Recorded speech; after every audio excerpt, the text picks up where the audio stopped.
안녕하세요. 지금부터 인체공학 설계 강의를 시작하도록 하겠습니다. 어, 봉사관 307호에서 진행이 될 거고요. 3D 프린터를 활용하는 강의가 되도록 할 것입니다. 어, 지금 이 PPT는 우리가 무엇을 해야 될 것인지에 대한 교과목 소개와 강의 일정을 보여드리도록 하겠습니다. 자, 이제 물론 편안한 마음으로 한번 저희 화면을 좀 봐주시겠어요? 이건 미국에 있는 주육인 셀프 주육입니다. 셀프 주육인데 이제 레귤러 가스 이제 보통 이제 제일 싼 기름이에요. 이제 이거를 넣는 거를 이제 내가 해야 되는데 주유 시작을 도대체 어떻게 해야 되는지 모르겠어요. 자세히 이제 보니까 이제 그 레귤러 뭐 플러스 슈프림 이렇게 나눠져 있는 것들을 확인할 수 있었는데 뭐 상표, 엑손이라는 상표를 강조하다 보니까 도대체 내가 그 어디를 해야 되는지 눈이 시선이 자꾸 헷갈리게 되죠. 아마 이 주유기를 설계한 회사에서는 자기네 상표에 대한 그걸 하기 위해서 많이 고민을 했던 것 같아요. 그런데 이제 사용하기는 상당히 불편하다는 것이죠. 우리가 제일 많이 겪는 띵띵 하는 소리와 함께 띵 뭔가 에러가 생겼습니다. 뭐 어쩌고 저쩌고 어떻게 하라는 건지 날 보고 예. 뭐 할 수 있는 거라고는 OK를 누르는 거 말고는 할 수 있는 게 없어요. 예. 근데 뭐 이렇게 뭐 착 써 있어서 상당히 겁을 먹게 만들죠. OK를 누르고 다시 뭐 하는 수밖에. 뭐 다른 방법은 없는데 왜 이렇게 어렵게 만들었었는지 이해를 할 수가 없습니다. 또 이제 잘못된 디자인의 예를 한번 또 보여드릴게요. 예, 국내에 있는 이제 화장실인데 이제 소변기를 보면 뭐 둘이서 도저히 사용을 할 수 없겠죠. 근데 왜 이랬을까 이제 한번 생각해 보면 무슨 요구사항이 있었겠죠. 뭐 회사에서 그 이제 그 건축주가 뭐 소변기를 몇 개 이상을 설치를 해달라. 공간은 안 되는데 뭐 설치를 해야죠. 예? 그게 이제 우리나라식 아니겠어요. 뭐 전 세계가 다 마찬가지일 겁니다. 갑과 을 관계라는 거. 그래서 실제로 어떻게 그 소비자들이 사용할 거지에 대한 생각보다도 이제 그런 지시사항을 지키기 위해서 이제 억지로 만드는 거죠. 그 지시사항은 도저히 변경을 될 수가 없다는 거죠. 예, 너희들 시키니까 따라라. 뭐 이렇게 그런 식이에요. 아마 수도배관이 이쪽에서 들어왔던 것 같습니다. 그래서 뭐 도저히 공간은 안 나오지만 일단 개수를 맞추기 위해서 한 것 같고 이쪽도 이제 장애인 화장실인데 아마 뭐 그런 지시가 있었겠죠. 두 명이 들어가서 뭐 사용할 수 있게끔. 근데 꼭 장애인은 두 명이 꼭 동행을 해야 되니까 합니까? 그렇지 않은 경우들도 많죠.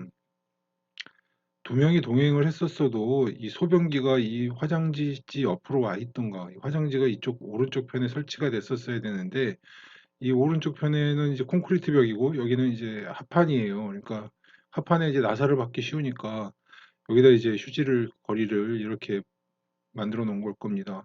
도저히 사용할 수 없는, 시키니까 그냥 한 그런 거에 가장 그 대표적인 형상이라고 할 수 있겠어요. 여기는 이제 롯데마트인데 지하 1층으로 내려가지 못하게 해놓은 거죠. 일단 예, 그래서 상품들을 쭉 그 진열을 해놓고 어떻게든지 2층에 오래 머물게 하고 싶은 그 마음이 아마 이 그 롯데마트 주인의 생각이겠죠. 조금 더 여기 머물러라. 바쁜 사람 이제 지하 1층으로 내려가 여러 번 뭐 왔다 갔다 한 사람들이야 뭘 가리고 났어도 뭐 비집고 다 찾아다니겠지만 처음 온 사람들은 이제 이걸 찾기가 아주 힘들고 불가능한 상황이어서 한번 만들어 제가 지금 이게 사진으로 올려놔 봤습니다. 여기 가장 요 제 PPT에 가장 큰 공통점이 하나 있어요. 쓰는 사람을 생각하고 만든 게 아니라 예, 그 만드는 사람, 그다음에 이제 뭐 그 위에 사람들, 그 사람들의 생각이 다 반영이 돼 있다는 거죠. 제조자의 생각이 반영이 돼 있을 뿐 쓰는 사람의 생각은 어떻게 생각할지를 생각을 하지를 않습니다. 그래서 우리가 이제 배워 나가야 될 과정은 이 사용자 중심의 설계에 대해서 좀 한번 설명을 좀 드리고 넘어가겠습니다. 인간공학의 가장 기본이 되겠어요. 그래서 인간이 사용하는 시스템을 보다 편리하게 사용할 수 있도록 뭐 설계하자 이런 것들인데 그 예전이라고만 할게요. 기술 중심의 설계, 뭔가를 만들어내는 데 집중을 하고 있었어요. 싸게, 그다음에 뭐 대량 생산이 가능하게라고 이제 만드는 거죠. 여기 이제 가스불이 나오는 곳인데 이 뒤에 이제 이렇게 스위치 패널들이 다 있습니다.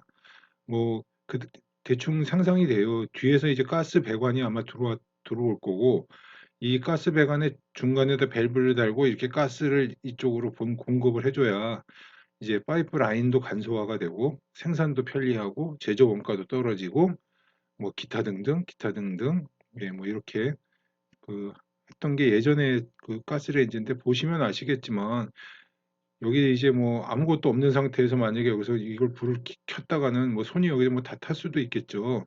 그다음에 뭐 큰 국그릇이라도 놨을 때는 그 뜨거운 국그릇을 피해서 어떻게든지 저 뒤에 손잡이를 가서 불을 꺼야만 되는 네, 그런 상황도 오게 되죠. 그래서 이거 만들기는 쉬웠겠지만 그 사람이 그 국그릇을 피해서 이렇게 손잡이까지 다달아야 되는 그런 연습을 해야만 되는 거죠. 근데 요새는 이런 가스레인지 구경하실 수 아마 없을 겁니다. 다 이 스위치가 앞쪽으로 다 몰려와 있어요. 옛날 얘기를 하는 거고 이게 이제 사용자 중심인 거죠. 실제로 가스 배관이 들어오는 곳은 항상 뒤쪽인데 이제 뒤쪽에서 들어와서 뭐 삥삥삥삥 돌라서 안에서 만들었지만 뭐 사용자는 그게 뭐 중요한 건 아닙니다. 이게 사용하기가 얼마나 쉬운가 그게 중요하겠죠. 직관적으로도 이 밸브를 돌리면 이 가스가 켜지겠구나 정도도 이제 이해를 할 수가 있겠죠. 여기 있는 거는 도대체 어느 걸 돌려야 어느 가스가 켜지는 건지도 알 수가 없어요. 근데 이제 그런 것들도 이게 사용자 중심 설계에 포함이 되겠습니다. 자, 그래서 좀 이렇게 개념에 대해서 좀 얘기를 할 텐데, 인간공학의 이제 개요라고 하는 건데, 이제 인간공학 사람에게 적합하도록 시스템을 맞춰가는 과학이다 이거예요. 사람을 시스템에다 맞춰가는 과학이 아니라 이 시스템을 사람에게 맞춰간다는 거죠. 가스 시스템에는 뭐 가스레인지가 될 수도 있고, 아까 그 화장실이 될 수도 있고, 그다음에 뭐 판매대 같은 이런 것들도 될 수가 있겠어요. 그다음에 뭐 스마트폰의 화면 이런 것들도 다 시스템이라 하나 할 수 있겠죠. 그래서 이 시스템과 이 사람과를 연결해 주는 거를 인터페이스라고 합니다. 이 인터페이스의 가장 대표적인 권위자가 누구냐면 애플을 창설한 바로 스티브 잡스예요. 그 사람은 기술자이지만 그 기술에 집중을 한 게 아니라 이렇게 해야 사람이 편하게 사용을 할 수 있다라는 거에 대해 집중을 하고 있었어요. 첫 아이폰이 나오고 다른 스마트폰 업체들이 다 쫓아올 때도 스마트폰은 그렇게 클 필요가 없어. 이건 전화기이기 때문에 손에 잘 들어오는, 손에 잡히는 감촉이 좋은 그 1세대 스마트폰을 보면 아마 작은 사이즈였을 겁니다.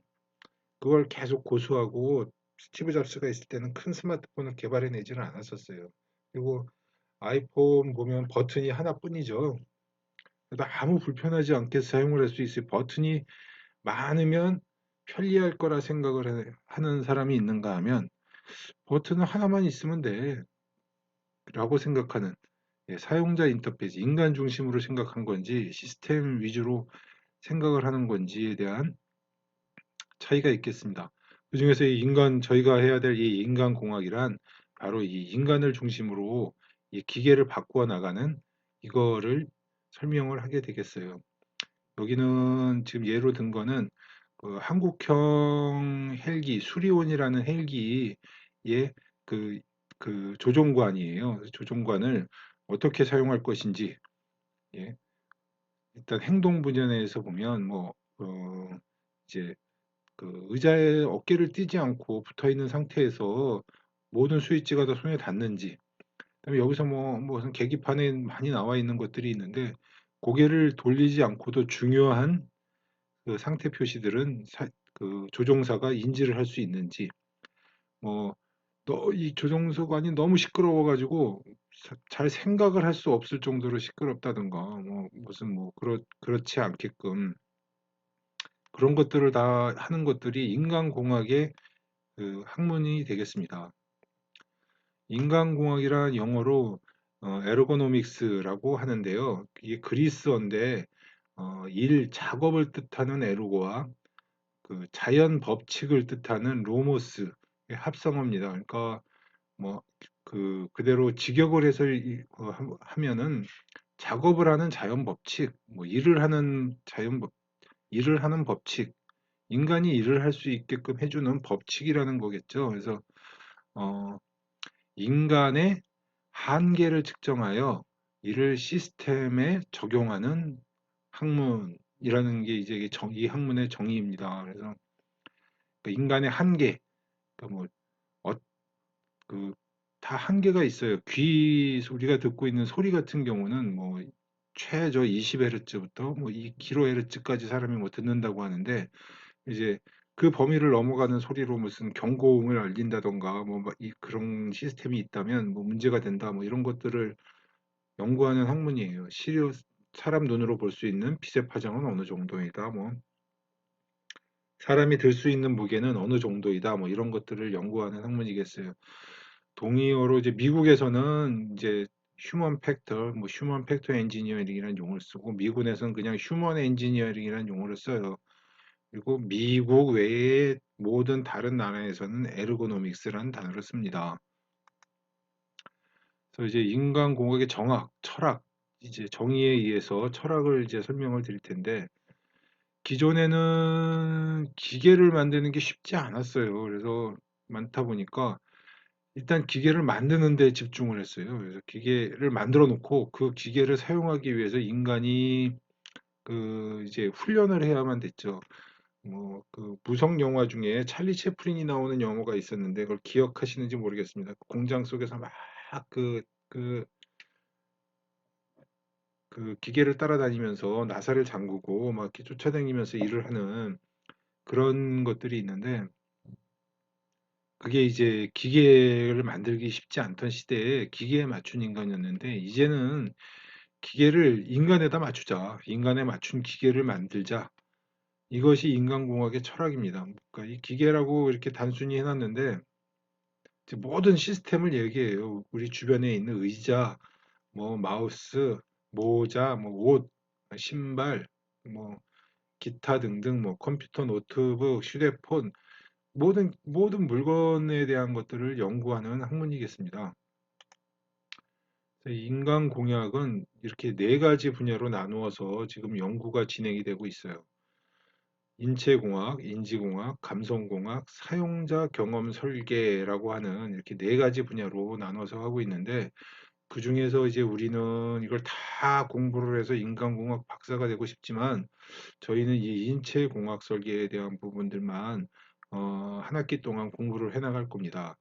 이것들에 대해서 간단히 좀 설명을 드리면 이제 인체공학이라는 거는 신체에 관계된 거예요. 이제 뭐 그래서 뭐 이런 것들을 통해서 작업 부하를 경감하고 사용성을 향상시킬 수 있도록 제품 설계에 반영하는 분야.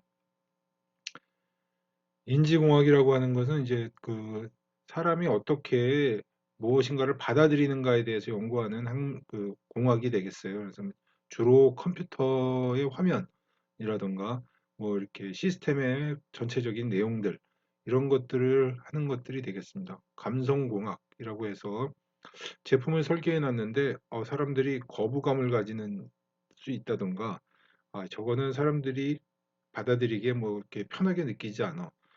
혹시 컴퓨터 화면 비율이 16대 9, 뭐 4대 3 이런 식으로 돼 있는 이유에 대해서 아시나요? 만들기 쉬워서 그렇게 만든 게 아니라 이 사람이 가장 편안하게 느끼는 비율, 뭐 황금 비율이라고 하는 것들이 적용된 거예요. 그게 이제 감성공학 분야에 포함이 되어 있겠습니다. 사용자 경험 설계라는 게 이제 또 분야가 있는데 이제 결과적으로는 이제 앞에 있는 이런 모든 것들을 다 합쳐서 이제 설계하는 분야에 대해서 이야기를 하겠습니다. 우리가 이제 진행해야 될 인체공학 설계에 대해서 이제 좀 더 집중적으로 집중을 해보겠습니다. 인체공학은 신체의 형태적, 역학적 특성에 대한 이해를 기반으로 인간과 시스템 간의 물리적 상호작용을 설계하고 평가하는 공학기술임. 인체공학은 냉장고, 진공청소기, 가구, 자동차 등의 일상생활 제품뿐 아니라 굴삭기, 수술기기, 전투기기 등 건설, 의료, 국방장비 분야들의 설계에 널리 활용되고 있다. 이야기입니다. 그래서 인간의 이런 것들을 측정해서 정확히 이해를 하고 형상 및 크기, 뭐 동작 범위, 그다음에 사람이 어느 정도의 힘을 낼 수 있는지 이런 것들을 다 연구를 측정을 해서 그 측정 데이터를 바탕으로 기계를 설계하는 것이다라는 그 요점 정리가 되겠어요. 인체공학 설계의 뭐 여러 가지 제품들 사례를 한번 모아봤는데 이제 제일 흔한 게 마우스죠. 그래서 이렇게 인체공학 설계를 위해서 뭐 책상 이런 것들에 대해서 연구를 하고 있습니다. 무릎 꿇고 앉아 있는 의자라든가 뭐 소파. 요새 제일 많이 사용하고 있는 게 이런 베개류도 있고요. 그다음에 이제 무선 청소기가 움직일 수 있는 행동 반경. 그다음에 이제 이런 톱에 그 잡는 저 손의 각도 같은 경우도 저게 다 이제 인체공학적으로 설계가 되어 있는 이런 제품들이 개발이 되고 있습니다. 이 톱 손잡이를 이렇게 해놔야 좀 편하게 작업을 할 수 있는데 이제 그냥 만들기 편하게 직각으로 그냥 만들어 봤을 경우에 오래 사용하는 경우 이제 손목에 나 팔목 같은 곳에 부상을 입거나 그 많이 아프게 되는 그런 경우들이 생기게 됩니다. 여러 가지 제품들을 더 모아봤는데요. 이제 일반적으로 보시던 여러분들 젖병과는 다르게 이게 약간 기역자로 꺾어져 있죠. 그래서 어, 아이 아이가 사용하기도 편하고 엄마도 이걸 이렇게 기울이지 않아도 되는 그 편리한 모양을 만들어져 있고요. 여기는 아까 봤던 그 한국형 그 헬기 수리온이라는 곳의 조종관입니다. 이어폰 모양, 그다음에 이제 그 인체공학적으로 설계되어 있다고 믿고 있는 이 마우스고요. 그다음에 이제 뭐 신발 깔창이 되겠어요. 신발을 전부 다 사람에게 다 맞춰서 편리하게 만들면 좋겠지만 뭐 이제 신발은 대부분 이제 대량 생산을 거치지 않으면 상당히 이제 주문형 신발이 같은 경우 비싸죠. 그래서 이제 깔창만이라도 그 개인에다가 맞춰서 만들어 보자. 그래서 나오고 있는 요즘에 가장 뜨고 있는 사업 중에 하나예요.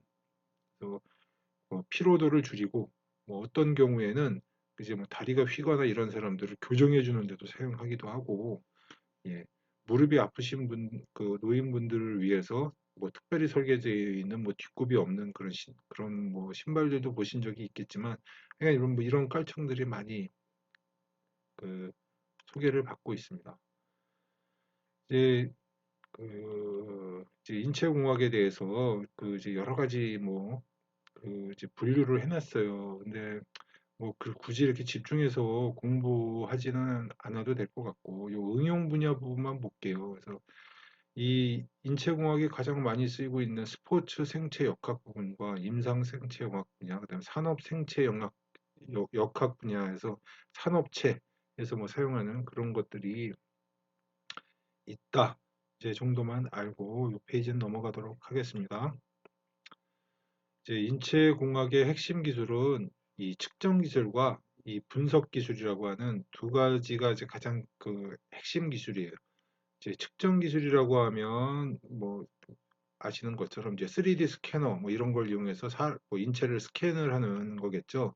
뭐 절단 부위를 사지 절단 부위를 스캔하거나 사람의 얼굴 모양을 스캔하거나 뭐 모션 아날리시스라고 해서 애니메이션 같은 걸 만들 때 많이 보셨을 거예요. 사람 여기다 이렇게 막 센서들을 붙여놓고 관절의 움직임을 갖다가 컴퓨터에다가 다 집어넣는.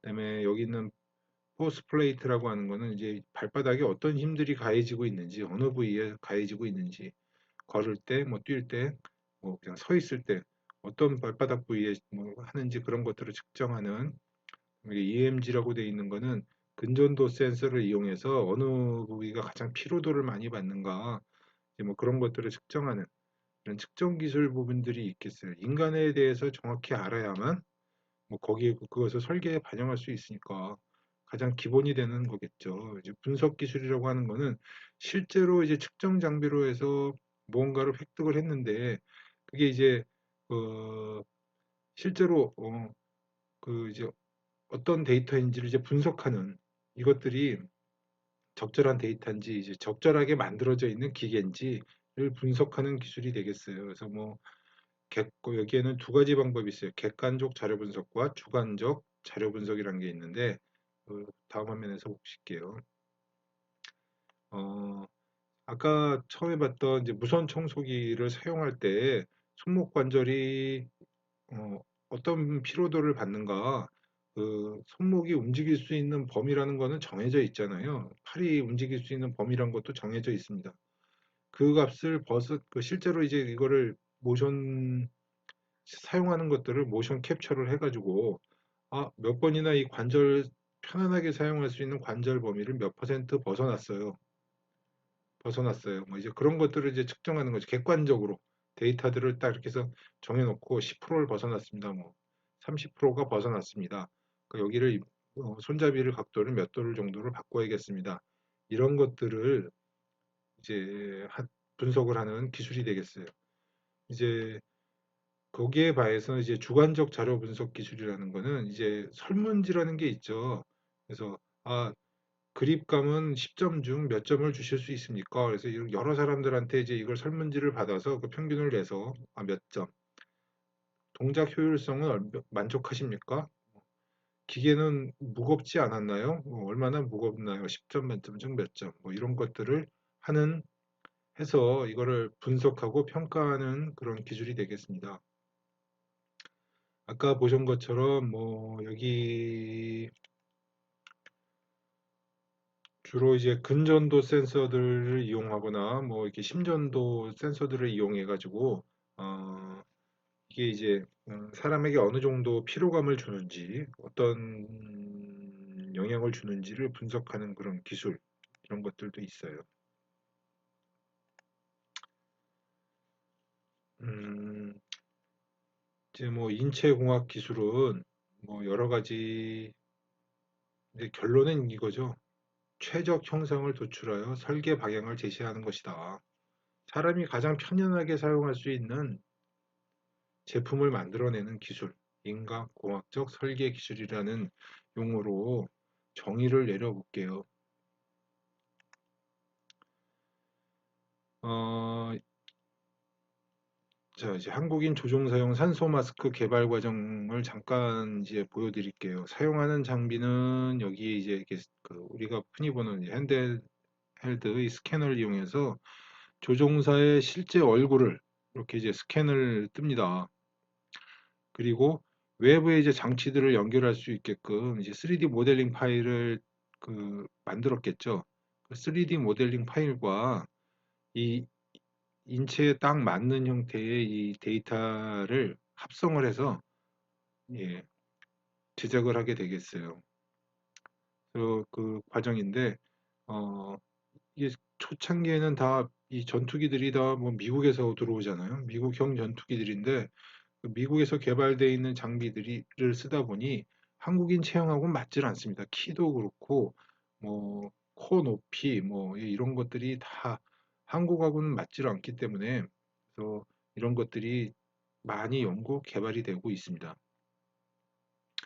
저희들 수업에서 제일 많이 할 작업이기도 해요. 그래서 인체에 딱 맞는 이런 마스크, 안경 이런 것들을 한번 만들어 볼 것입니다. 역시 이번에는 스캔이 아니라 이제 사람의 동작 범위에 대해서 연구를 한 거죠. 요 가운데 요 그림을 보시면 이게 이제 상승 하강을 시키는 레바예요. 그래서 스로틀이라고 하는데 이제 그걸 이제 악셀레이터와 같은 거죠. 그래서 이렇게 악셀레이터를 뭉 잡아당기면 헬기가 위로 뜨고 아니면 내리고 하는 건데 상당히 중요한 장치겠죠. 근데 이제 이걸 바닥까지 내리려면 뭐 어깨를 확 숙여야 된다든가 뭐 최대한 잡아당기려면 엉덩이를 띄어야 된다든가 이래 가지고는 이 긴급한 상황에서 이 헬기를 동작시키는데 문제가 생길 수도 있겠죠. 그래서 이 동작 범위를 확인해서 하는 설계, 그다음에 여기 있는 계기판들이 비상 상황에도 언제든지 손이 닿을 수 있게끔 곳에 다 이 버튼들이 존재하는가 이런 것들을 설계하는 기술들이 되겠어요.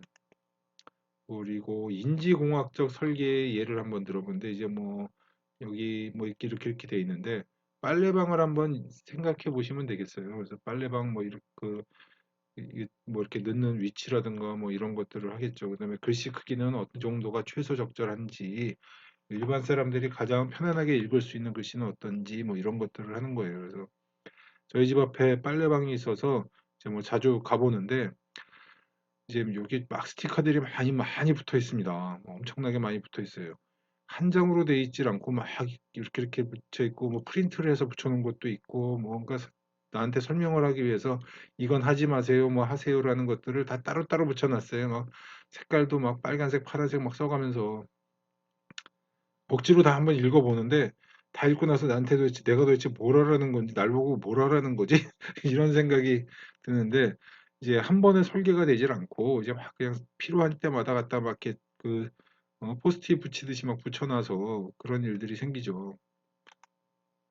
요거는 이제 MRI 장비인데 이제 MRI 장비를 어떻게 쉽게 이 화면을 구성할 것인가 이런 것도 인체공학적 설계의 가장 중요한 부분이 되겠어요. 자, 이제 세상이 변화하고 있다는 거에 대해서 이야기를 좀 하겠습니다. 그 산업 초창기, 지금도 그런 분들이 있어요. 싸면 잘 팔린다. 라고 생각하시는 분들이 아직도 있습니다. 그래서 어떻게든지 싸게 만들려고 이거를 거기에 집중을 하고 있어요. 아, 이렇게 하면 싸게 만들 수 있어. 장사하시는 분들 중에서도 아, 이렇게 하면 싸게 팔 수 있어. 싼 물건 사다가 그런 경우들이 있어요. 그 중국 사람들이 이제 한국인을 인식하기를 그 초창기 이제 중국 개방 시절에 한국 사람들이 가서 싼 거 달라.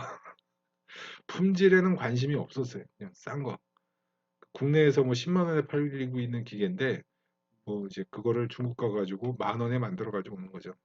그러니 국내에서는 중국제 그러면 어우 하는 그런 소리가 나오는 그런 일이 생기고 말았지만 하여간 예전에는 이렇게 가격 경쟁력이 중요했었는데 지금은 애플, 아이폰, 여러분들이 아이폰이 혹시 싸서 사셨나요? 그다음에 삼성 스마트폰 최신형이 나왔어. S20. 싸서 사신 건 아니죠. 예, 예. 혁신적인 그 S20 같은 경우 혁신성 이런 것들을 따질 수 있을 거고 애플 같은 경우는 브랜드 아이덴티티라는 이름으로 이야기를 했는데 명품을 사는 마음인 거죠. 예, 이제 뭐 프라다, 뭐 구찌 이런 백들을 이제 사는데 그 백이 뭐 싸서 이뻐서 더 이쁜 모델들도 있을 거 아니에요. 그래서가 아니라 그냥 무작정 맹목적으로 쫓아가는 이유가 그 브랜드에 대한 믿음, 그다음에 저거를 가지고 있으면 나도 그만한 값어치로 나는 인정을 받을 수 있어라는 것들을 다 인지하고 있기 때문에 그래서 그 제품을 사게 되는 거죠. 그래서 그런데 이 가격 경쟁력이란 부분도 뭐 무시할 수는 없습니다. 그래서 같이 이런 것들이 바뀌고 있는데 이것들이 점점 늘어나고 있다는 것 뿐이죠. 그다음에 이제 설계 분야에서도 보면 예전에는 뭐 여러 가지 모델을 이렇게 만들어요. 의자라고 치면 뭐 이렇게 여러 가지 모델을 만들어 놓고 이제 투표를 하죠. 회사 직원부터 뭐 설문조사를 해가지고 아 이게 제일 좋은 것 같아요. 최고 점수를 받으면 그 놈을 그냥 파는 거예요. 근데 이제는 그런 것들이 아니라 실제로 사람들이 앉아보고 아 정말 편안한가? 이게 내한테 맞춘 것인가? 어 그런다든가 뭐 대량 생산이 아니라 소량 나한테 딱 맞춰져 있는 의자 뭐 이런 것들을 소망을 하고 있습니다. 저희 과에서는 이제 환자의 치료나 재활에 도움을 줄 수 있도록 의료 도구 및 재활 기구를 설계하는 요 분야에 대해서만 공부하도록 하겠습니다. 뭐 스포츠, 산업, 안전, 보건 분야, 뭐 여러 분야들이 있겠지만 저희는 뭐 이제 재활을 위한 보조기구, 의족 이런 것들에만 집중을 해서 제작을 해 보도록 해 나갈 거예요. 저희가 이제 한 학기 동안 해야 될 가장 중요한 내용에 대한 것들을 정리해 놓은 동영상이라고 저는 생각해서 영어로 돼 있는데 말은 못 알아듣더라도 예, 잠깐 보시겠습니다.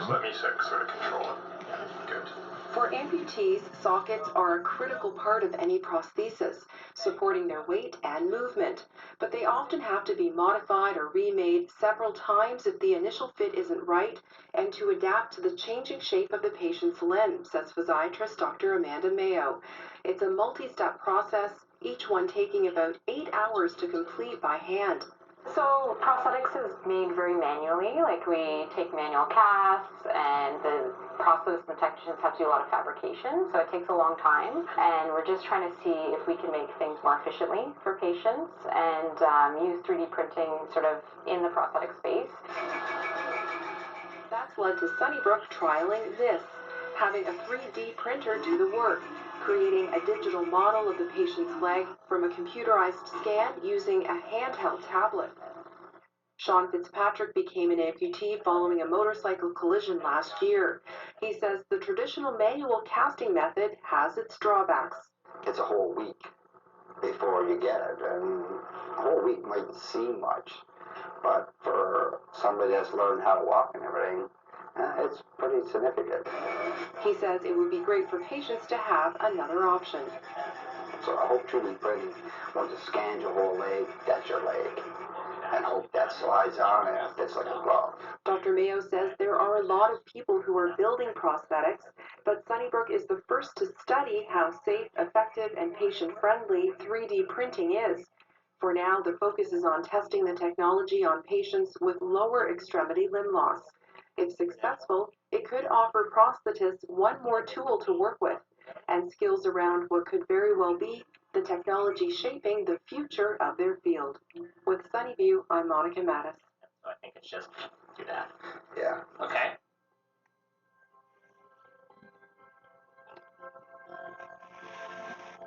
자, 유튜브 동영상이었고요.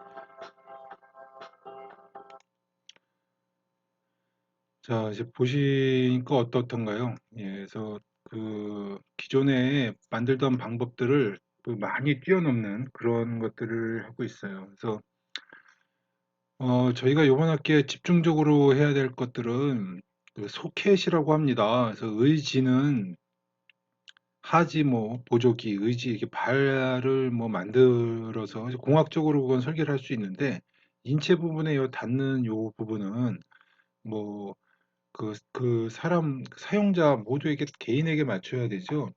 그 앞에 동영상에서 보신 것처럼 그 석고를 이용해서 이제 붕대로 이제 틀을 뜨고 이 틀을 빼내서 뭐 이렇게 작업하는 이것들에 대해서 뭐 여러분들이 저보다 더 많이 자세히 알고 있을 겁니다. 근데 이제 스캐너를 이용해서 3D 프린터로 저 부분을 제작을 해내자. 이게 이제 그 핵심 과제이겠어요. 그래서 재활공학연구회라든가 뭐 기타 여러 곳에서 이 소켓을 제작하는 쉬운 방법에 대해서 이제 계속 연구하고 하고 있어요. 조만간에 아마 이제 상용화가 될 텐데 국내에서 아직 이걸로 무슨 제품을 설계해서 판매하고 있는 곳은 없습니다. 여기도 이제 어떻게 사용하는지 제가 잠깐 그냥 풀 작업하는 내용을 정리를 해 나왔는데요. 이게 이제 그 절단 부위를 스캔한 파일입니다. 재활공학 연구회를 통해서 이 데이터는 받았어요. 그래서 이 부분에 소켓을 어떻게 설계를 하냐면 소켓이 이 스캔 데이터한 부분에 소켓이 장착될 부분을 이렇게 셀렉션을 먼저 해주게 됩니다. 어떻게 이제 배워 나갈 겁니다. 이제 이런 브러쉬로 셀렉션을 하는 방법부터 이 셀렉션을 하는 뭐 수십 가지 방법을 이제 배우게 될 거예요. 그래서 이 부분에 보조기가 생성이 될 겁니다. 그래서 셀렉션을 하고 셀렉션한 부분이 조금 뭐 맞지 않을 경우 이렇게 미세하게 다 이렇게 조절을 해 나가는 거죠. 조절을 해서 이 정도면 적절하겠다 했을 때 이 파팅 라인을 이제 만들게 되고요.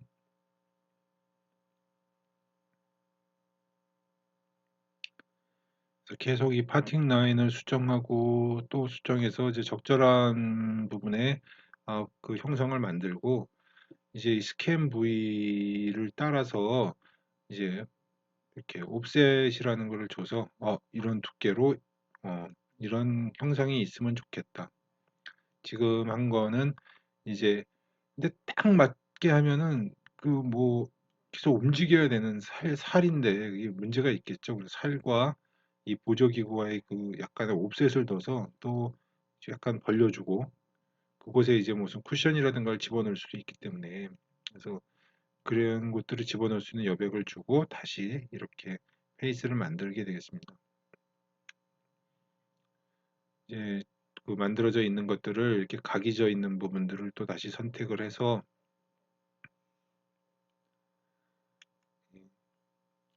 이렇게 뭐 선택을 해서 라운드를 주고 그 어디든지 좀 뾰족한 부분이 있으면 다칠 수 있고 마찰을 주거나 신체에 해를 줄 수 있으니까 제가 최대한 라운드를 줘서 이렇게 만들게 되겠어요.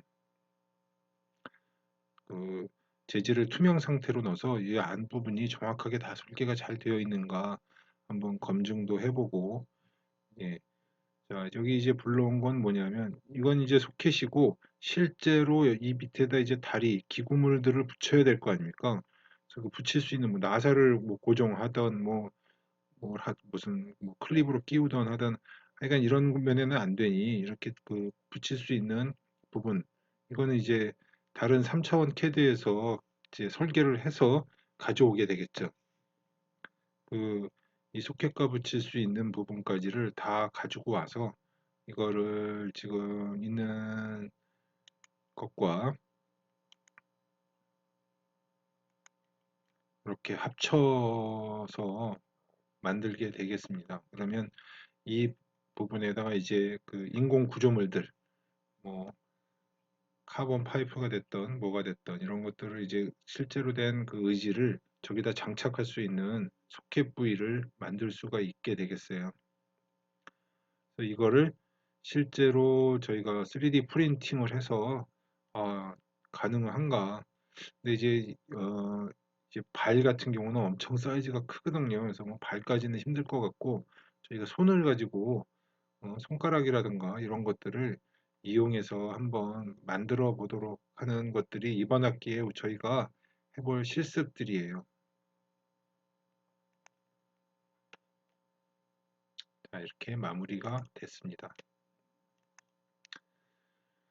저희 강의 계획도 여기에 좀 올려놨는데 지금 계획이 이렇습니다. 그래서 근데 이제 그 뭐 일정이라든가 학사 일정이라든가 뭐 그 여러분들이 뭐 그 따라오는 시간들 그래서 뭐 너무 빨리 진행이 된다고 그러면 뭐 다른 것들을 좀 더 집어넣는다든가 뭐 쫓아오시는 시간이 너무 늦은 것 같으면 좀 뒤로 미룬다든가 뭐 하는 그런 것들을 이용해서 뭐 하겠습니다. 이제 첫날이라 이제 강의 소개하는 부분을 좀 길게 좀 잡았어요. 그리고 지금 온라인 강의를 받고 있는 이런 불편한 상황 속에서 실습을 해야 되는데 이제 실습은 3D 프린터, 스캐너 두 가지가 준비가 돼야 되는데 그 이제 집에서는 작업을 하기가 쉽지 않겠죠. 그래서 어, 그 다음 주에 이제 학교에 오시게 되면 그때 이제 실습을 진행하기로 하고 그 강의 소개를 여기까지 마치고 그리고 다음 시간 출석을 하시면 어, 우리 오전에 했던 스마트폰 어플 개발 과정을 좀 이어서 실습을 좀 하도록 하겠습니다. 잠시 쉬시고 그 다음 출석 시간에 만나도록 하겠습니다.